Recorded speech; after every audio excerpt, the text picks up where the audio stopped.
कई लोग ये मानते हैं कि स्पेस में कोई आवाज़ नहीं होती, तो ऐसा बिल्कुल भी नहीं है दोस्तों। स्पेस में साउंड इलेक्ट्रोमैग्नेटिक वेव्स के फॉर्म में होती है और इन्हें रेडियो वेव के जरिए सुना जा सकता है। तो चलिए सुनते हमारे सोलर सिस्टम के कुछ प्लैनेट्स की आवाज़।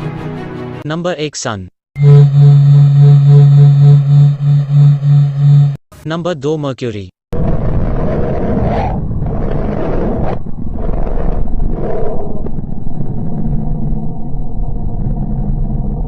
Number 3 Venus.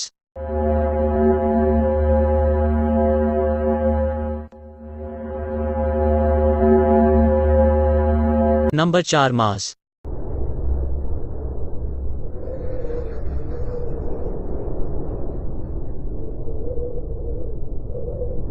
नंबर 5 अर्थ।